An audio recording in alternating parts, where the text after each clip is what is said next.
You start an argument, then we talk for a day or two. Then I gave you the time and I went to the gym when I told you, baby, I will wait for you. Now the numbers go up, I can't wait for the penthouse unless I told you I get crazy. I prepared this since I had me a baby too. I just don't know how else to convey to you. Come back. Alright, we will be watching the 4 most disturbing Reddit accounts. On March 6, 2017, a rather concerning post was uploaded to Reddit titled, "Found Cry for Help on Reddit from Thai Factory Worker." This post was referring to the comments left by a user named FujiTagaikin001 on seemingly random threads. There were 44 comments in total, with the first one appearing on r/promos on February 22, 2017. And with a single exception, all contained the same words. "I face too serious problem of human rights at FujiTagaikin, Thailand. Please help me." Searching for FujiTagaikin, Thailand on Google leads to a factory of the same name. And while the factory is located in Thailand, the company that oversees its operations is Japanese. So, from the looks of things, these comments were likely pleas for help from someone who had to work in horrible conditions at this factory, possibly even against their will. Which sounds a bit absurd at first, but is actually quite plausible. You see, Thailand has a major modern-day slavery problem, primarily in its fishing industry, but can also extend to other industries as well. With over 400,000 people being forced to work for little to no compensation. Additionally, Japan is also notorious for what's known as its black companies, which force employees into exploitative, sweatshop-like environments with unpaid overtime and harsh working conditions. Given these issues, it's not unreasonable to imagine a Japanese worker getting stuck working at a factory in Thailand with no escape in sight, and all they were able to do is beg for help on the internet. They were likely not proficient in English, which would explain the grammar mistakes. Also, the vast majority of comments they left were on the most mainstream subreddits, like pics, GIFs, space, gaming, and some others, suggesting they likely weren't familiar with Reddit either and might have just clicked on the top subreddits they came across and commented on the first post they saw. However, this is where this theory starts breaking down. Because despite many people offering advice and trying to help, FujiTagaikin001 never responded, neither in the comments nor in DMs. This led many to believe that these comments were nothing more than spam from a bot, which obviously isn't an uncommon sight on social platforms like Reddit.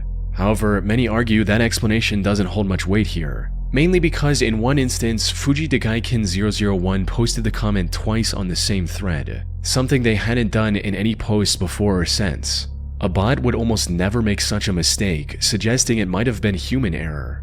On top of that, while 44 comments are a lot for a person, they are a tiny amount for spam bots that can post hundreds, if not thousands of comments in a matter of seconds. Not to mention the fact that FujiTagaikin001's comments were posted over the span of 4 days, with seemingly random intervals between each comment. Put simply, these comments were almost certainly posted by a person. So, what's really going on here? Were these comments really cries for help from someone stuck in an unfortunate, exploitative situation? Well, it's hard to say. From what I was able to find on FujiTagaikin, there doesn't seem to be any indications of shady activity going on behind the scenes.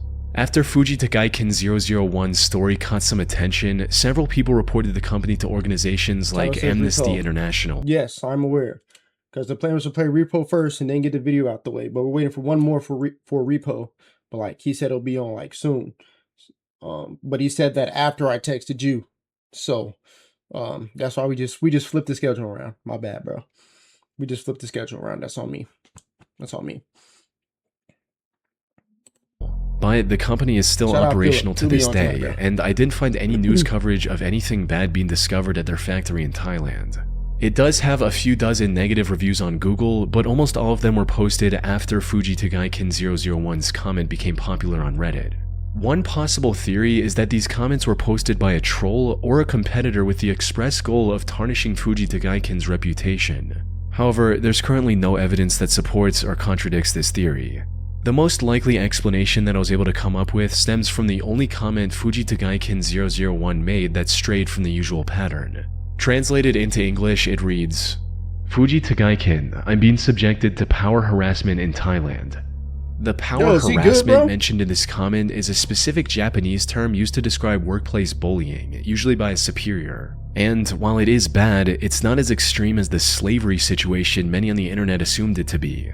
Here's what I believe might have happened. A Japanese employee working at Fuji Tagaiken's Thai factory was likely getting harassed by one of their superiors. Frustrated with their situation, they turned to the internet for help. But since they weren't fluent in English, they used a tool like Google Translate, which unfortunately made their comments sound far more serious than intended. Now, this is still nothing more than an educated guess. There are still many questions that remain unanswered, like why did they choose to spam it across largely unrelated subreddits? Or why did they stop commenting after 4 days? People on Reddit also discovered another one of their accounts named help001001 with similar comments, but that didn't provide any useful clues either, leaving the true intentions of Reddit user Fuji Tagaiken 001 a mystery to this day. Bro, what? On October 27th, 2019, a newly created Reddit account named Snapped Fingers made a post on r/advice looking for help with his deteriorating mental condition, stating, "Seeing and hearing things that aren't there. Lately I have been seeing and hearing things that aren't there even more than normal. Most of the time it's small things like seeing spiders on me in my peripheral vision only to look at them and they disappear. Other times when I'm in bed, this thing about the thickness of a big fist pops up like a big snake on the side of my bed and looks at me only to dart back down out of sight. Whenever I investigate, nothing is there. Rarely, there's full body visual hallucinations. The last one was from a couple years ago when I was taking out the garbage. The silhouette of a child crunched down on all fours, charged me only to disappear when I looked at it. And before that, there was a large, fleshy, naked, featureless figure slowly walking on all fours in the room down the hall, approximately the average size of a man." Bro, this nigga seeing skinwalkers, gang. He's seeing skinwalkers. There's something wrong here. He's seeing skinwalkers. But I just watched the episode of Ghost Adventures yesterday. Where they weren't at Skinwalker Ranch. They were in Utah. They weren't at Skinwalker Ranch, but it was like a little further south. And like the dude had took a trip to Skinwalker Ranch, and like when he nothing really like happened, cause like obviously like it's a haunted place. I think everybody knows like Skinwalker Ranch is a haunted place, but he said like nothing too crazy really ended up happening. Then he ended up coming back to I forgot what the name of the place was called. I think it started with a C. I can't remember the name of the place, but like he ended up coming back, and then he was walking outside and he saw he saw 3 skinwalkers and their eyes were glowing yellow and they were like at the end of the street at the street pole. Bro, if I could react to Ghost Adventures episodes on here like without the copyright, like I would definitely do it, because I want to I actually do want to show you guys what I was watching. It was actually crazy. And if you never watched Ghost Adventures before, I'm telling you right now, I'm gonna put you on. My dad watched some Skinwalker Ranch docuseries on Discovery Channel. Yeah. I don't think I think they did yeah, it goes to Adventures is fire. W. Brennan. Let's get a round of applause for Brennan. No, actually no, you get the mic, Brennan. You know ball. Pulls up 3-pointer. You know ball. Bang! Bang! It's good! Ball, Wins the game at the buzzer! But yeah, like I don't think I've seen that docuseries, not gonna lie. But I've seen I think Zach and them I think they did an episode at Skinwalker Ranch, if I'm not mistaken. But I just know this episode I watched last night, they were like a little further south, like southwest. I wish I remembered the name of the place. It was a crazy episode. I just watched it. I might send it to you, Brent. You can watch it, bro. It's on Hulu. Mm-hmm. The OP then went on to describe how he'd had similar audio-visual hallucinations since he was a child, and how the situation was getting worse as of late. Unfortunately, he didn't seem to have anyone in his life he could rely on. According to the OP, his relatives dismissed his condition as something supernatural, and his friends, quote, kicked him to the curb, suggesting he might have had a falling out with them. The OP also described his reasoning for not getting a medical diagnosis, as to him it felt like the doctors were treating him like a science experiment. This post alone painted Snapped Fingers as a deeply troubled person who was likely suffering from severe schizophrenia and possibly other mental illnesses as well. However, this was just the beginning of the deeply disturbing spiral he would eventually descend into. Starting from his very next post on r/confessions titled, "Saw someone get run over by a train and didn't feel anything." Things drifted from mental hallucinations to physical harm from that point on, with Snapped Fingers asking, "If I bite off my own finger, could it be reattached or attached somewhere else?" No, sir. Don't do that. Don't do that. Fun fact, actually, you can bite off your finger as easy as you bite a carrot, but your brain just tells you not to. So, if you ever feel like biting off your finger, you can definitely do it. But your brain just knows it's not a good thing. Attach some, yeah, like, cause what does he mean by that? Like, where do you want to attach it to? Where could you attach it to? Imagine your finger right now attached anywhere else on your body. What are you doing, bro? Like, imagine the fingers just like on the back of his neck. You just got a finger on the back of his neck. Somebody come up and like suck it. Like, how do you react? How do you react? So I just stuck the finger on the back of your neck. Like, what are you doing, bro? You can't, like, how do you react to that, bro? The OP also shared a story of a painful experience he had to go through because of his condition, reading, "In 2008, I stuck a power drill into my arm." All right, gang. Bro, he's hearing the voices in his head and he's not winning. Like, bro, this nigga's Randy Orton. It's not funny though. Chill out. This is not funny. Bro, the voices can't be that, like, you can't be losing that bad. Oh my God, bro. Sometime back in 2008, I was putting together a shelf when this large black mass came out of nowhere and engulfed my unoccupied arm. I didn't see it till it was right up on me. It scared me so badly, and it was coming up from my arm for my face. So I started jamming the drill into it. On the second strike, I hit my arm and the hallucination dissipated. Concerned users once again urged the OP to seek medical help, but he declined it once again, stating that he didn't want to end up in a mental asylum or become an experiment for doctors again. However, while he rejected most of the normal— Bro, I'm gonna back a little bit. This is the last time I'll pause. Probably. Bro, mental health facilities, bro. Like, if you think you're crazy, I've heard stories, like, bro, there's people, like, they'll, like, go to, like, a mental health center or like a Looney Tune center, and they think, like, they think they're crazy until they actually meet them crazy people in there, bro. Literally, like, 2 weeks ago, bro, I was talking to my coworker Lindsay, and she was telling me how she had got admitted. She had got admitted to one of those. Hold on, Brandon, I'll look at your text in a second. She had told me how she got admitted to one of those, and she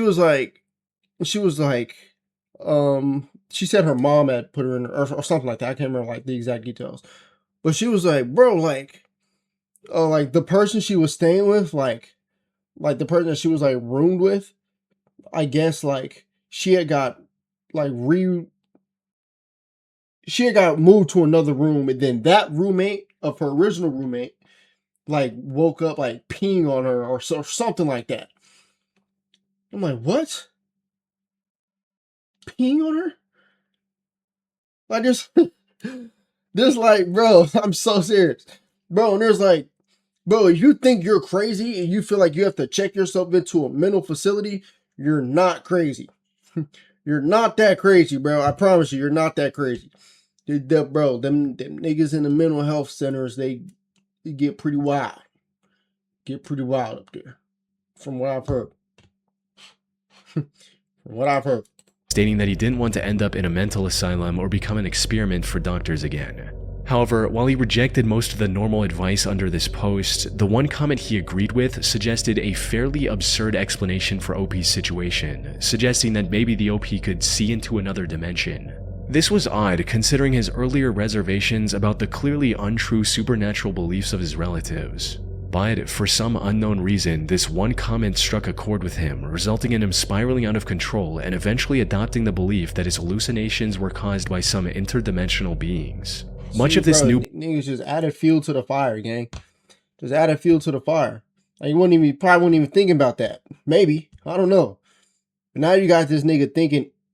Belief was fueled by equally mentally ill or outright delusional individuals he befriended on platforms like Discord. But in snapped fingers, broken, mentally ill mind, he'd finally found the truth. So he began inquiring about how to deal with these so-called interdimensional beings, what was the best way to banish them, and what he had to sacrifice to make these beings leave him alone. Now, it's unclear if people giving him these ideas genuinely Blood believed what they ritual. were saying, or if they were just trolls who were taking advantage of OP's mental illness to see how far they could push him. Regardless of their intentions, however, the end result was the spiraling of a vulnerable young man who now believed that there were, quote, interdimensional hell portals in the Paris catacombs, and that his duty was to close said portals. He even started denying having schizophrenia in favor of this false belief.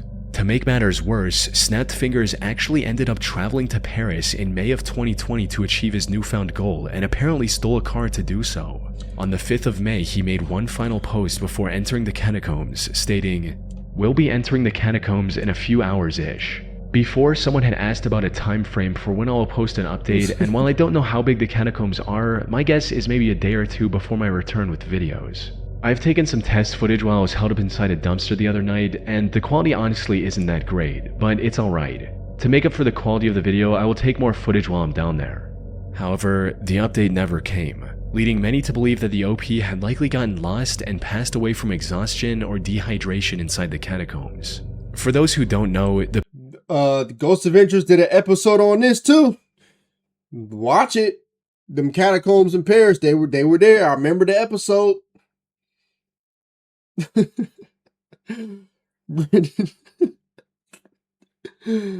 Brendan, chill. Dude, it could have been you, man. Have some heart, bro.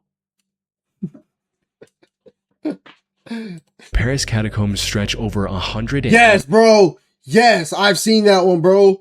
The Island of the Dolls. Yes, I've seen that episode. Oh my, bro. I remember like one of the very first Ghost Adventures episodes I watched was they were on Poveglia Island, the one in Italy, and like in that. Oh my god, bro. I don't even want to talk about it right now. Like you just have to see it.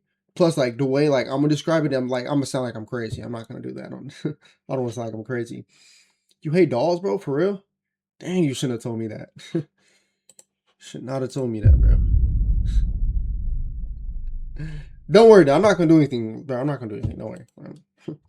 I'm a chill dude. When's the last time I pulled like a prank on you or something? I've never done that. Reasonable though. Am I scared?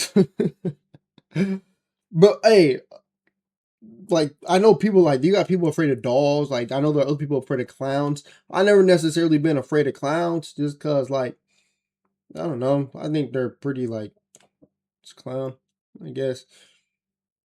Then what else like are people afraid of? Like I really don't know. I can't think right now. I can't think right now. 6 miles or 300 kilometers, most of which is completely unexplored. Entering these unknown sections is pretty much a death sentence for even experts on the location, let alone a complete rookie like the OP. But to everyone's surprise, Snapped Fingers actually made a comeback almost 2 years later in May of 2022. It seemed he somehow successfully found his way into the catacombs, explored them for a while, and then managed to find his way back. He made a post admitting that there were no portals or anything of that nature in there, followed by a final post meant to give everyone invested in his story some closure. And while he didn't go into details of what happened after he entered the catacombs, he did seem to be on the right path, stating, "Without going into much detail, I am not dead, and even though things are not perfect, I am always improving despite minor hiccups here and there. But as I said before, I intend to distance myself from this and will take the necessary steps to achieve that in order to return to normality." His account, which is now deleted, stood as a disturbing showcase of the delusions of a mentally ill man that almost led him to his own death in the Paris catacombs. Hopefully he was able to get the help he needed and is doing much better in life. Facts. Facts. April Bever was a 45-year-old woman who lived in the city of Broken Arrow, Oklahoma with her husband, 45-year-old David Bever, and their 7 children.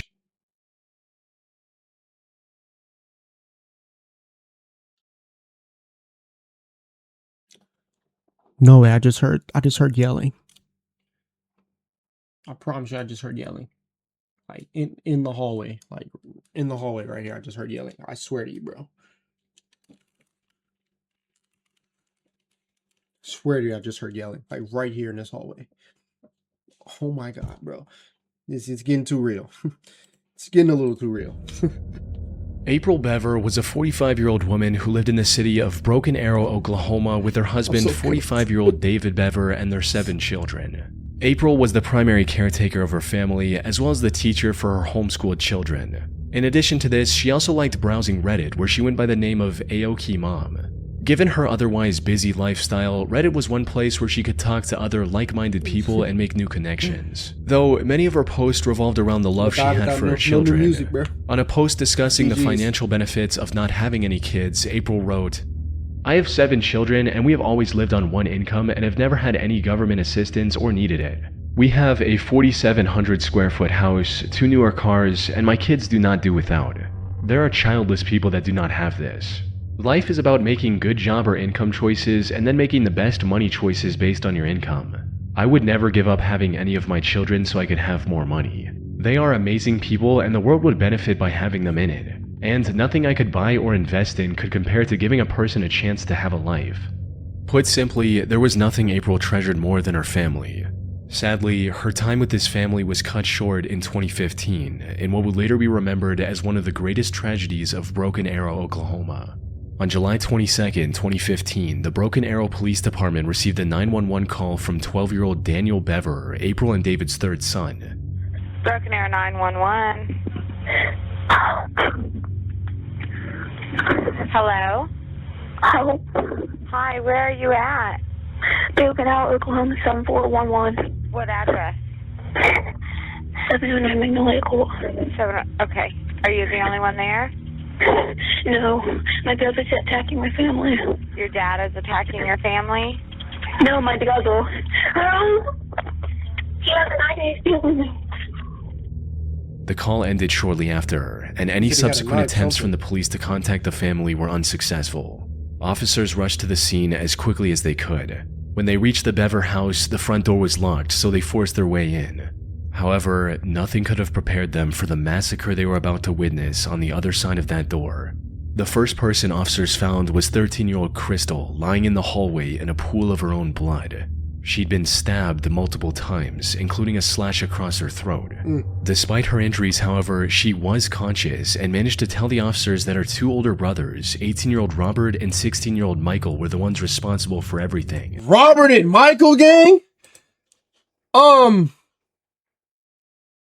Inside joke, if you don't know, then you just don't know. Robert and Michael?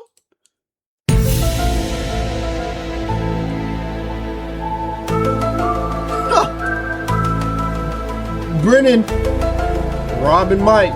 There's Robert and Michael. Counsel. There's something off about them. I just can't prove it yet. Something off about Big Rob and Michael Beer. Big Alaskas. Further inside the home, officers found the remains of the rest of the family, all with dozens of stab wounds.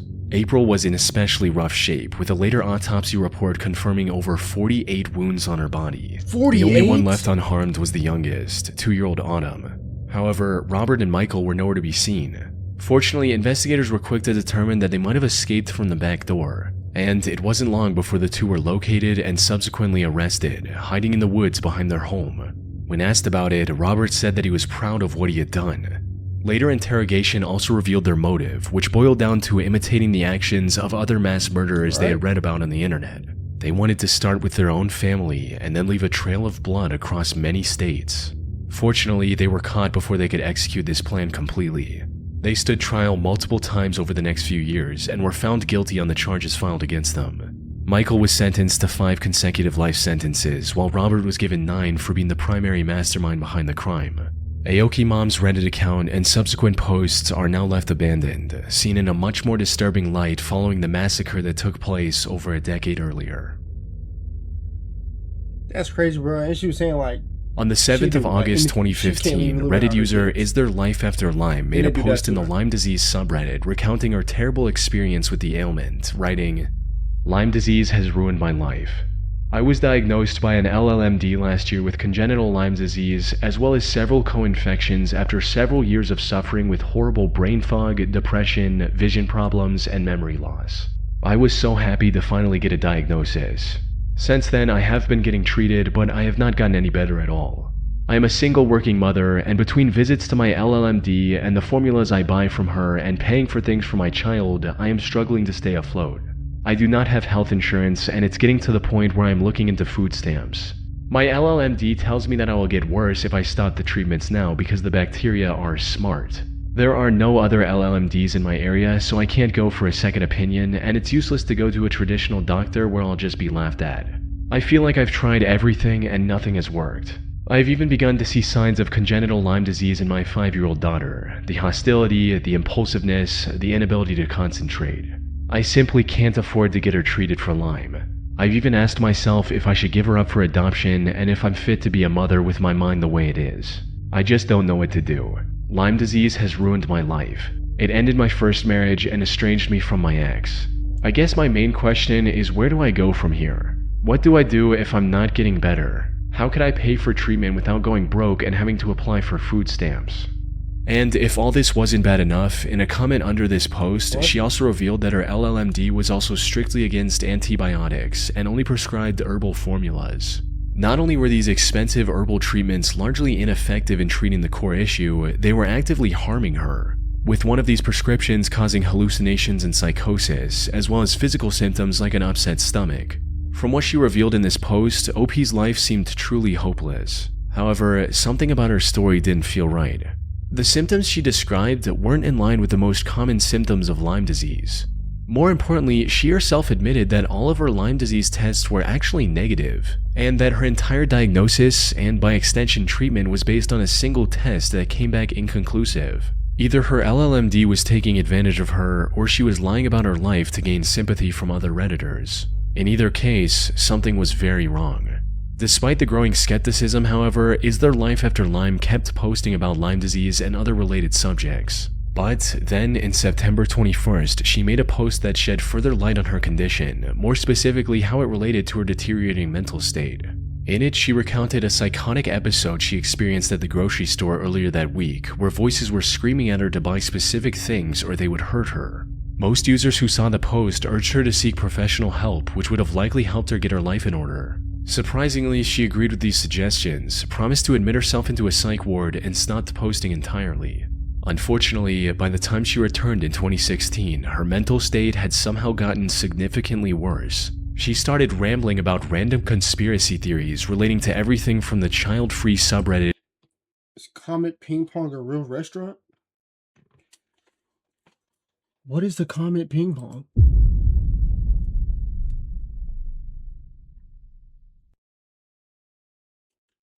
What is that? To the Pizzagate conspiracy and how it all relates to Lyme disease. Is There Life After Lyme had officially gone off the deep end, and her situation was getting worse with each passing day. By 2018, her posts had become completely unreadable. These nonsensical posts were occasionally interrupted by her disturbing cries for help as well. But she didn't respond coherently to anyone who reached out to her, which was extremely concerning for many. This went on till February 2019, after which she completely disappeared from the internet, leaving many to wonder what actually happened to her. However, some Reddit users weren't concerned at all, since in their eyes, the entire Is There Life After Lyme account was nothing more than a clever hoax. And it's easy to see why. There were quite a few inconsistencies in her posting habits that hinted at the whole thing being fake. For instance, if she'd truly become incapable of stringing together a single coherent sentence, how was she able to operate a computer or phone enough to make these posts in the first place? Additionally, she also started making parts of her posts in other languages. But when people translated these other languages, they were generally written without any errors, even though the English portion of the same post was completely incomprehensible. However, before people were able to reach a conclusion about whether it was all real or not, someone claiming to be her sister logged into her account and told others she'd been hospitalized after an incident. If we assume the whole thing was fake from the start, it's possible the person behind the account noticed the skepticism and introduced the sister character to wrap up the story. On the other hand, if everything about Is There Life After Lyme was genuine, this remains as one of the most haunting cases of mental deterioration archived on the internet. Wow.